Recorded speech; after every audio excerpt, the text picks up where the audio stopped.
অত্র 12 নং উপজেলার ইউনিয়নের ইউপি চেয়ারম্যান আব্দুল জব্বার সোহেল ও চেয়ারম্যান বাবু সুকুমার বড়ুয়া 6 নং দিনাজুরি ইউনিয়ন পরিষদ। এছাড়াও সুদূর ভিয়েতনাম হতে আগত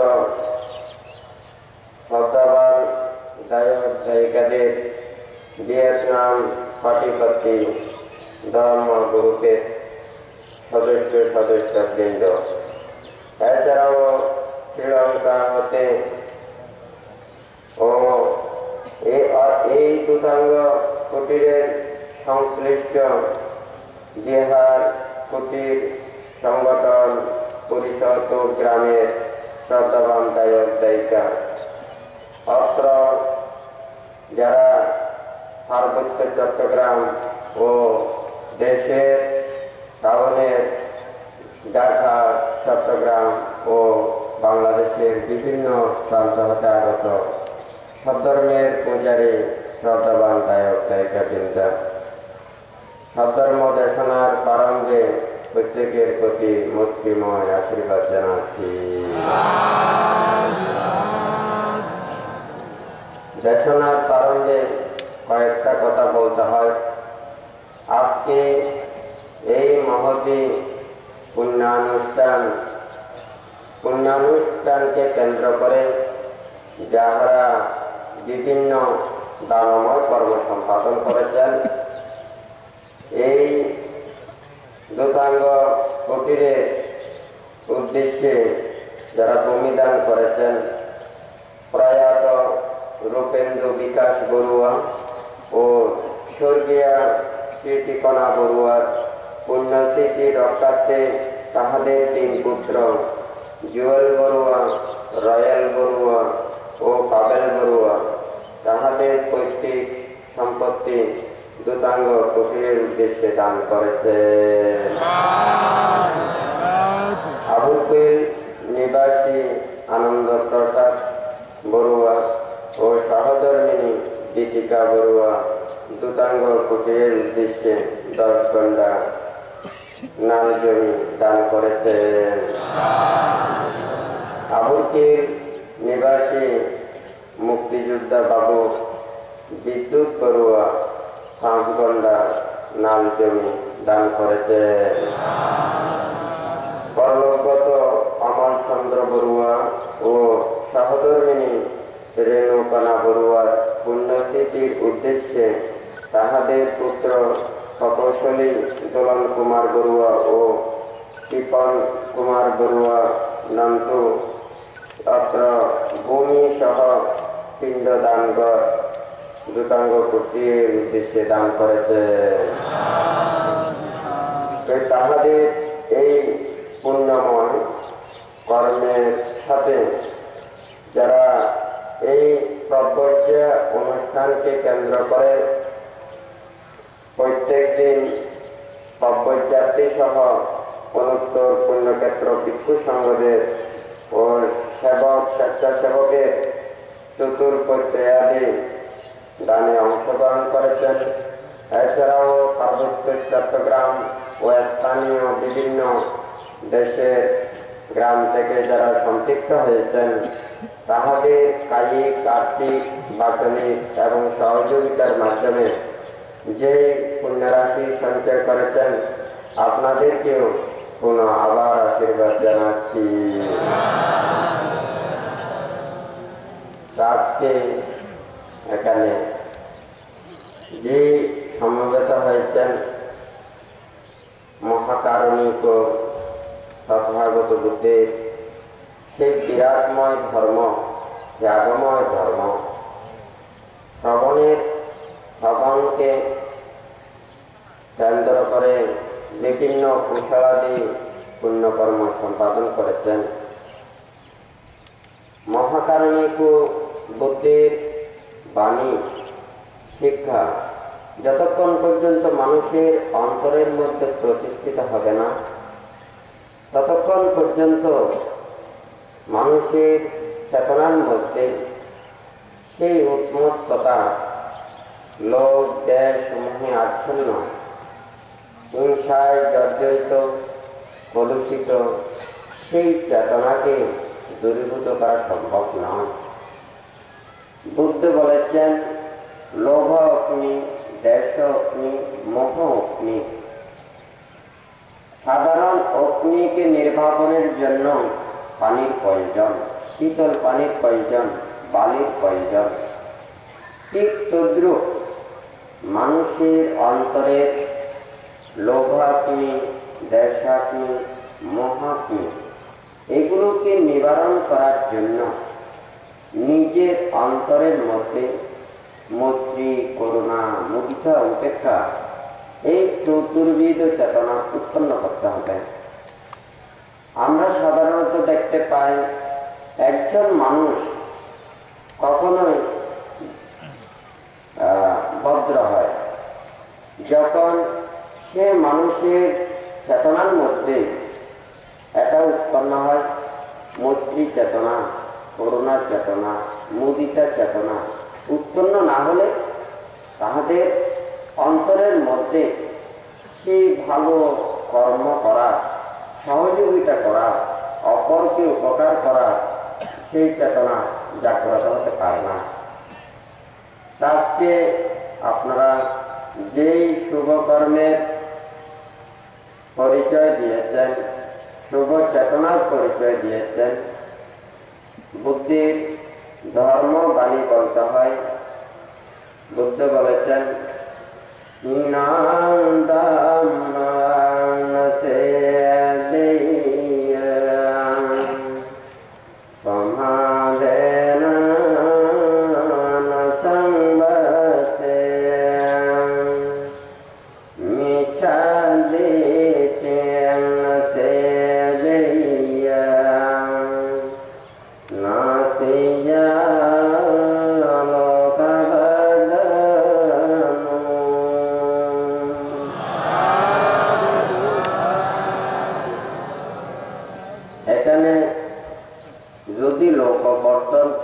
লোকবৃদ্ধিকে যদি না বলি, মানুষ পাপ বৃদ্ধি, অকুশল বৃদ্ধি, মানুষের খারাপ চেতনা বৃদ্ধি কোথা থেকে উৎপন্ন হয়? বুদ্ধ এখানে হীনাং দাম্মাং নাস্তে দেয়া সমাধীন নাসাং লাসে মিথ্যা দিক্তিং নাস্তে দেয়া তিনটে উপদেশ দিয়েছেন। তিন ধর্ম পরিত্যাগ করতে বলেছেন। হীনাং দাম্মাং নাস্তে দেয়া সমাধীন নাসাং লাসে প্রমত্তকর জীবন পরিত্যাগ করা, মিথ্যা দিক্তিং নাস্তে দেয়া সে মিথ্যা দৃষ্টি, ভ্রান্ত দৃষ্টি পরিত্যাগ করা। যারা এই তিনটা কর্মের মধ্যে লিপ্ত থাকেন তাহাদের লোক বৃদ্ধি হয়, সংসার বৃদ্ধি হয়, পাপ বৃদ্ধি হয়, অকুশল বৃদ্ধি হয়। তাহলে এই তিনটা ধর্মকে কুশল কর্মপথে আনার জন্য বুদ্ধপূর্ণ শিক্ষা দিয়েছেন। হীনাং ধম্মাং নাস্তে দেয়া, হীন ধর্ম পরিত্যাগ করা। একজন মানুষের যদি উৎকৃষ্ট চেতনা হয়, মহৎ চেতনা জাগ্রত হয়, ভালো চেতনা জাগ্রত হয়, তাহলে তার অন্তরের মধ্যেও সে প্রকৃত সুস্থ ধর্ম জাগ্রত হয়ে থাকে। আমরা যেমন প্রাকৃতিক সৌন্দর্য দেখলে, প্রাকৃতিক সুন্দর অবস্থান থাকলে এবং আবহাওয়া যদি মানুষের অনুকূল হয় তখন মানুষের অন্তর খুবই ভালো লাগে। এখানে যখন বুদ্ধ হীনং ধম্মাং নাস্তে দেয়া, যখন তার মনের অন্তরের মধ্যে সেই হীন চেতনাকে যদি পরিহার করে সুন্দর মন যখন উৎপন্ন করে, তখন সেই সুন্দর চেতনা দ্বারা, সুন্দর মন দ্বারা এই পৃথিবীকে আলোকিত করতে পারে, এই পৃথিবীকে সুন্দর করতে পারে, এই পৃথিবীকে সুখময় করতে পারে। বান্ত মাঝে মধ্যে দেশনা করেছেন, মানুষেরা এই পৃথিবীর ভূপৃষ্ঠকে সৌন্দর্য করার জন্য কত প্রচেষ্টা চালাচ্ছে, কিন্তু মন, অন্তর, চেতনাকে সুন্দর করার জন্য কতজন চেষ্টা করে? সেই জন্য বান্তে মাঝে মধ্যে দেশনায় বলেছেন, সেই সমুদ্রের তলদেশে যে মৎস্যরা রয়েছে তাহারা যেই ওখানে দৃশ্যগুলো দেখে থাকেন, যেই বৈচিত্র্যগুলো দেখে থাকেন, যেই সৌন্দর্যগুলো দেখে থাকেন, অথচ মানুষেরা এই ভূপৃষ্ঠের মধ্যে অনেক সৌন্দর্য করেও সেই সৌন্দর্যকে রক্ষা করতে পারে না। কিন্তু সেই মৎস্যরা পর্যন্ত সমুদ্রের তলদেশে অনায়াসে তারা বিনা কষ্টে বিনা পরিশ্রমে তারা দর্শন করতে পারে। কারণ তাদের মন মানুষের মতো হিংস্র চেতনা নয়, মানুষের মতো হিংস্র চেতনা নয়, পাপ চেতনা নয়, অকুশল চেতনা নয়। আর মানুষেরা অন্তরটাকে গুরুত্ব না দিয়ে, মনটাকে গুরুত্ব না দিয়ে বাহ্যিক সৌন্দর্যে মোহিত হয়ে বাহ্যিক সৌন্দর্যের জন্য মানুষের অন্তরটাকে ধ্বংস করে, অন্তরের সুন্দর চেতনাকে ধ্বংস করে, প্রকৃত সেই অন্তরের গুণটাকে ধ্বংস করে ফেলে। সেই জন্য বুদ্ধ এখানে বলেছেন, হীনং ধর্মং নাস্তি দেয়, হীন ধর্ম পরিত্যাগ করতে বলেছেন, প্রকৃত ধর্মকে ধারণ করার জন্য বলেছেন। সেই প্রকৃত ধর্ম সত্য ধর্ম, যাহা দ্বারা মানুষের অন্তরের মধ্যে সুখভাব জাগ্রত হয়, শান্তিভাব জাগ্রত হয়, অপরজনের প্রতি সেই হীন চেতনা, হিংস্র চেতনা যাহাতে উৎপন্ন না হয়। হীনাং ধর্মং নাস্তি দিয়া সমাদেন নানাসন্ত। আপনারা অনেকেই জানেন, প্রমথকর জীবন মানুষকে অনেক নিম্ন দিকে নিয়ে যায়। যেমন অনেক মানুষেরা কত পাপ করে, একজন অপরজনকে হত্যা করে, একজন অপরজনকে আঘাত দিয়ে থাকে, একজন অপরজনকে কষ্ট দিয়ে থাকে। সেই ভোগময় সুখের জন্য, সেই ভোগ কিছু লাভ করার জন্য তাহারা একজন অপরজনকে নানান প্রকার দুঃখ কষ্ট দিয়ে থাকে। তাহলে মানুষের সেই প্রমত্তকর জীবনকে যদি পরিহার করে, তাহলে সেই প্রমত্তকর জীবনের জন্য মানুষের অন্তরের মধ্যে যে হিংস্র চেতনা জাগ্রত হয়, তাহলে সেই হিংস্র চেতনা তারা থাকে না। মানুষের মধ্যে যদি তার যদি প্রত্যাশা না থাকে, আশা না থাকে, আকাঙ্ক্ষা না থাকে, তাহলে সে কোনো কিছু লাভের জন্য অপরজনকে কখনো কষ্ট দিতে পারে না। যখন সেই মানুষ প্রমত্তকর জীবন অতিবাহিত করার জন্য মানুষকে কষ্ট দিয়ে, মানুষের মুখের আহারকে সেটা ফেলে দিয়ে, মানুষের দেহের এবং মনের, মাথার মস্তিষ্কের সকল কিছুকে আঘাত দিয়ে নিজের ভোগ সুখের জন্য নানান প্রকার কর্ম করে থাকে। আজকে যে এখানে সমবেত হয়েছেন, যে প্রাকৃতিক অবস্থাগুলো দেখা যাচ্ছে, যে কোনো ভালো কর্ম সম্পাদন করলে একটা কষ্টের মাধ্যমে অর্জন করতে পারে, বিনা কষ্টে কোনো কিছু লাভ করতে পারে না। আজকে আপনারা যে কুশল কর্ম সম্পাদন করেছেন, ভালো কর্ম সম্পাদন করতেছেন, সেই ভালো কর্মকে প্রতিহত করার জন্য কত ধরনের প্রচেষ্টা চলছে। তো নিজের অন্তরটাকে যদি পরিশুদ্ধতা করতে পারেন, প্রকৃত ধর্মের চেতনায় জাগ্রত করতে পারেন, তাহলে এটার দ্বারা মানুষ অনেক কিছু লাভ করতে পারে। হয়তো অনেকেই চিন্তা করেন, আমি একটু করে বৃষ্টিতে ভিজলে আমার গায়ের পোশাক বেঁচে যাবে। কিন্তু মানুষ যখন সারাদিন পরিশ্রম করে, মাঠে কষ্ট করে, কাজ করে, কত দিন রাত্রি ওখানে জ্বরের মধ্যে কাজ করতে হয়, কিন্তু ধর্ম লাভের জন্য, ধর্ম অধিগত করার জন্য যেগুলো অর্জন করতে হয়, সেইগুলোর জন্য শুধু এই পানি নয়, এই পানি দ্বারা হয়তো গায়ের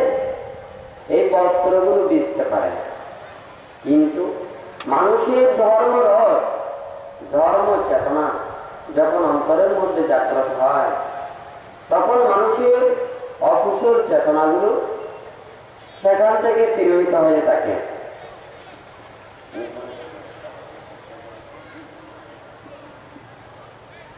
তো আজকে এটা চিন্তা করবেন, অনেক কিছু প্রতিকূলতার মাধ্যমে আপনারা এখানে সমবেত হয়েছেন।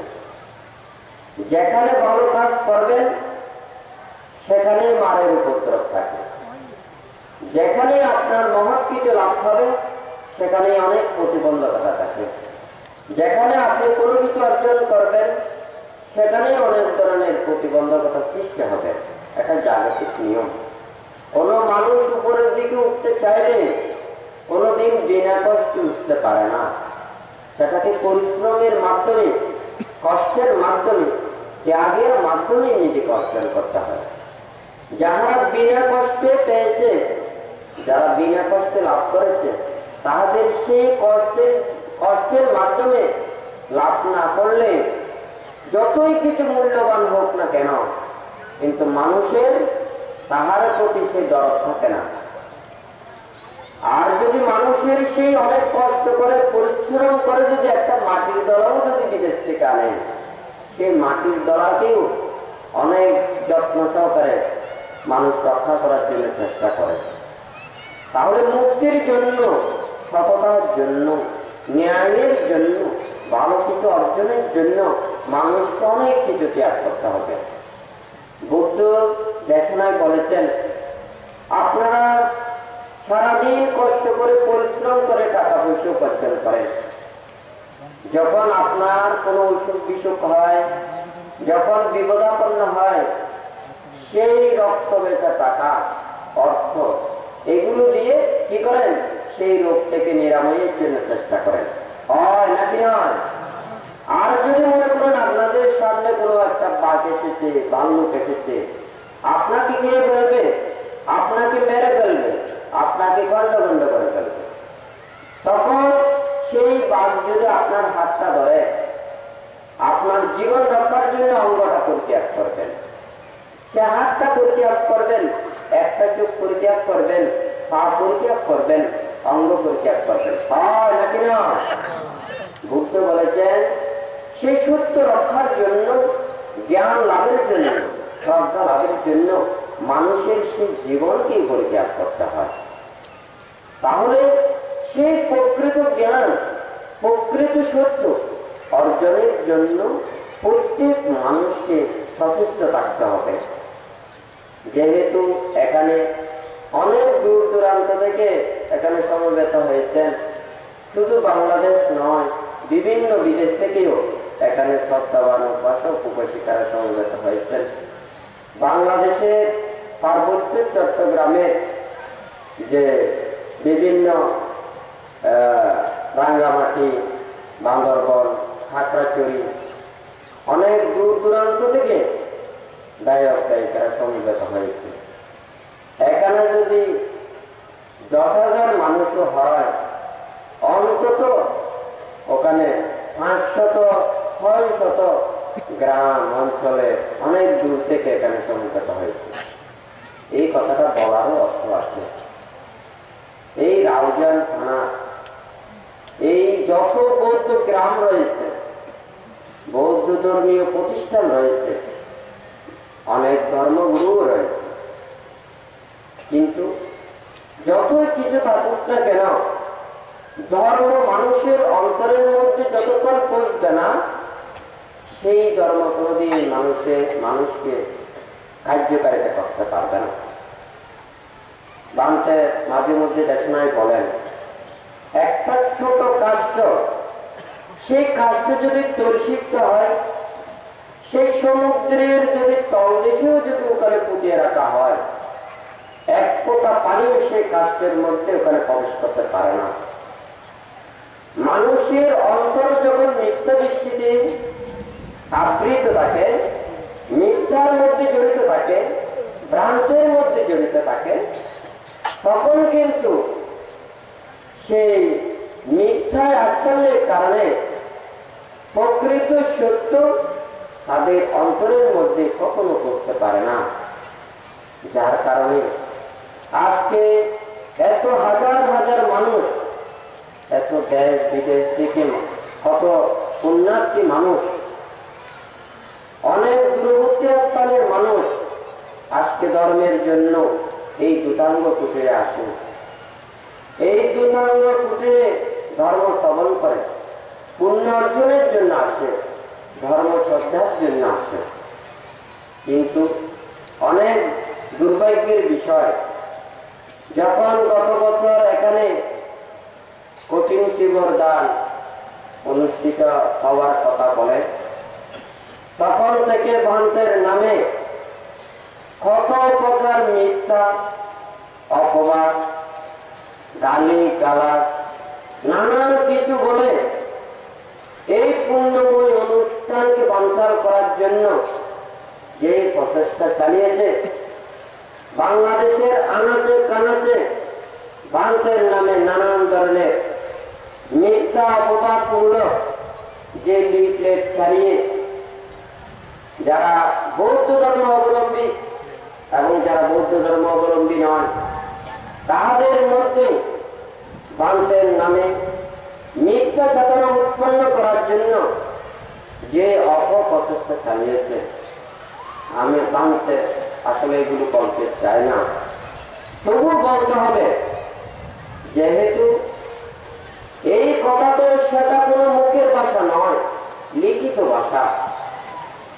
সেই লিখিত ভাষা শুধু মানুষের মধ্যে নয়, যারা সরকারের প্রতিনিধি, স্থানীয় চেয়ারম্যান, এখানে এমপি, প্রশাসন, বাংলাদেশের প্রধানমন্ত্রী, স্বরাষ্ট্রমন্ত্রী সহ সেই প্রশাসনের মধ্যে পর্যন্ত ভ্রান্তের বিরুদ্ধে যেই মিথ্যা অপবাদগুলো লেখা হয়েছে, তো একটু করে চিন্তা করে নাই, এই যখন আবুরকিল গ্রামে বানতে পদার্পণ করে নাই, এই আবুরকিল গ্রামকে যারা ধর্মের নামে অধর্ম করেছে, ধর্মপ্রাণ মানুষকে অধর্ম পথে পরিচালিত করেছে, সেই গ্রামের মধ্যে নানান ধরনের মিথ্যা দৃষ্টির রচনাগুলো সৃষ্টি করেছে, তারাই এই গ্রামের রক্ষাকারী, তারাই এই গ্রামকে রক্ষা করে, সমাজকে রক্ষা করে। আমি গ্রামকে কোনো কিছু দিতে পারি না, যদি তাই হতো তাহলে বান থেকে গালিগালাজ করে তাহলে ওখানে লিখতে পারত না। একটু করে চিন্তা করলেও একটা জাগ্রত হতো যে আজকে হাজার হাজার মানুষ, দেশ বিদেশ থেকে কত মানুষ এসেছে, কিন্তু যখন লিফলেটে লিখেছে বান্ধবকে যারা পূজা করে, শ্রদ্ধা করে, বান্ধবের কাছে যারা আসে তারা নাকি সবাই কুকুর। তাহলে আজকে কি এত বাংলাদেশের আনাচে কানাচে থেকে এত পুণ্যার্থীরা এসেছে, দেশ বিদেশ থেকে এত মানুষ এসেছে, তারা কি সবাই কুকুর? আজকে যাই হোক, যারা আবুরকিল গ্রামের প্রকৃত এই গ্রামকে ধ্বংস করতে চায়, এই গ্রামকে অধর্ম পথে পরিচালিত করতে চায়, তারা যে কর্মগুলো সৃষ্টি করেছে, এই গ্রামের মধ্যে যারা পুণ্যার্থী রয়েছে, পুণ্যকামী রয়েছে, শ্রদ্ধাবান দায়ক দায়িকা রয়েছে, আপনাদের প্রত্যেকের অন্তরের মধ্যে ধর্মের প্রতি প্রকৃত চেতনা উৎপন্ন করে ধর্মকে শ্রীবৃদ্ধি করার জন্য, সব ধর্মকে রক্ষার জন্য, গ্রামের সুনাম সুবৃদ্ধিকে রক্ষা করার জন্য সচেষ্ট রাখতে হবে।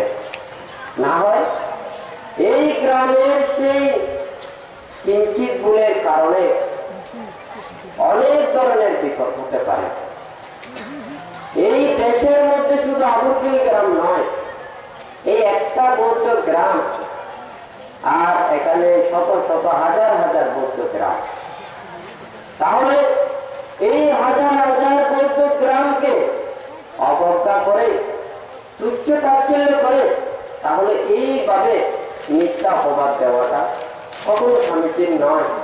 আরো অনেক ধরনের, যেমন গত বছর যখন এই অনুষ্ঠান এখানে কঠিন জীবনদান না করার জন্য চট্টগ্রাম যে ডিসি রয়েছে, ডিসি অফিসের মধ্যে একটা বান্তের নামে অভিযোগ করেছে এই আবুরকিল গ্রামে নাকি 20,000 বৌদ্ধ বাসিন্দা মানুষ, অথচ যারা আবুরকিল গ্রামের এখানে দায়ক দায়িত্বরা আছেন, আপনারাও অনেক কিছু এখানে জানেন।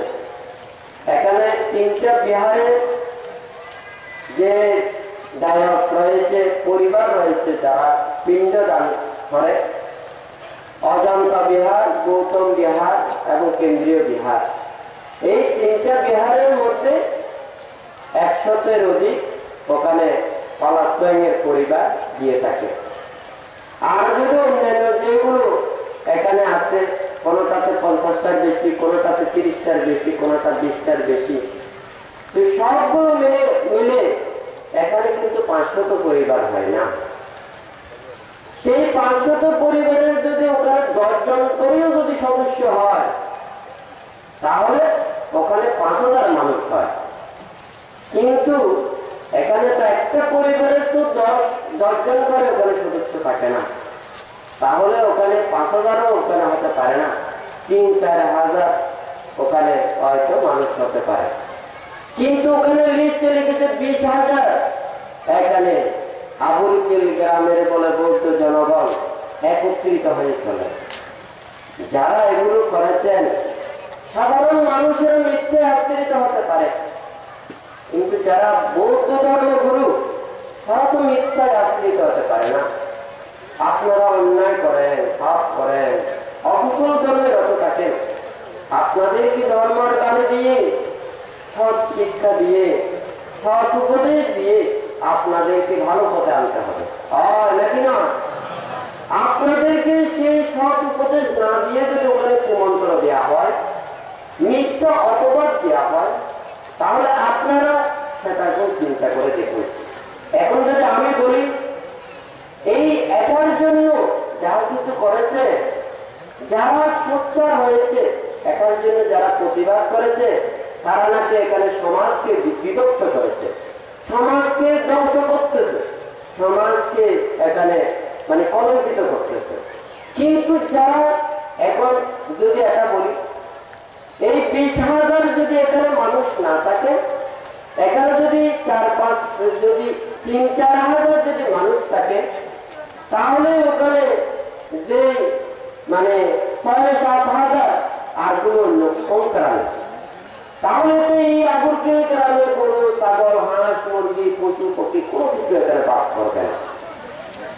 তাহলে আবুরকিল গ্রামের শ্রদ্ধাবান দায়ক দায়িত্বরা যারা আপনাদেরকে এখানে পশুর সাথে তুলনা করে এইভাবে একটা প্রশাসনের মাধ্যমে পুরো বাংলাদেশের যত বড় প্রশাসন রয়েছে তাহাদের মধ্যে এইভাবে গ্রামবাসীকে অপমানিত করেছে, নাকি না? আমি কি এখানে গ্রামের কোনো অপমানিত করেছি? গ্রামকে কি আমি বিভক্ত করেছি? আমি কি কোনো ধরনের এখানে খারাপ কোনো কিছু বলেছি? কোনো মানুষদেরকে তো বানতে কোনো কিছু বলে না। এখানে গ্রামের মধ্যে বানতে যে দীর্ঘদিন ধরে হিট ট্যাক্সে বানতে অবস্থান করেছে, এক একটা ওখানে প্রতিষ্ঠানের মধ্যে কোনোটাতে 20টা গ্রামের বেশি ওখানে দায়িত্বরা সম্পৃক্ত রয়েছে, 30টা গ্রামেরও বেশি ওখানে সম্পৃক্ত রয়েছে। প্রতিটা গ্রামের মধ্যে স্ব বিহার রয়েছে, ধর্মীয় প্রতিষ্ঠান রয়েছে। ওরা ধর্মীয় অনুষ্ঠানাদি করে বাংসের সেই কুটিরে, বাংসের স্থানে যারা সেই শিল সমাধিরত বিষ্ণু সমন্দেরকে সমাযত্ন করে, তাহাদের মধ্যে তো কোনো ধরনের প্রতিবন্ধকতা নেই, তাহাদের মধ্যে কোনো ভ্রান্তি নেই। আজকে এই আবুরকিল গ্রামে বাংসে কোনো কিছু না করে, বাংসে তাদেরকে কোনো কিছু গতি না করে, আজকে এই আবুরকিল গ্রামে যে বাংলাদেশ সহ যে বৌদ্ধ ধর্মীয় যে প্রতিরূপ দেশের মতো 1290 প্রোগ্রাম এই আবুরকিল গ্রামে করেছে। এটার মাধ্যমে এই আবুরকিল গ্রামকে এটা কি বানতে কি কাজ করেছেন? হ্যাঁ, তাহলে বানতের নামে এত অপবাদ কেন? আমি মানুষকে মারছি, মানুষকে ধরছি, মানুষকে বিনতে মানে হুমকি দিয়েছি, এইভাবে অপবাদ করে বানতের নামে কেস করেছেন। কত বড় সেটা লজ্জাকর ব্যাপার। আজকে বাংলাদেশের মধ্যে যত বৌদ্ধ রয়েছে সমস্ত বৌদ্ধরা এটাই চিন্তা করবেন। তাহলে এই বাংলাদেশের বৌদ্ধ পরিস্থিতির যদি কথা বলে তাহলে এটাও একটা কলঙ্কময় ঘটনা নয় কি? আপনারা কি বলেন? যদি এখানে বাংলাদেশে বৌদ্ধ ধর্মের ইতিহাসের কথা বলে তাহলে একটা কলঙ্কময় জীবনের মতো কথা।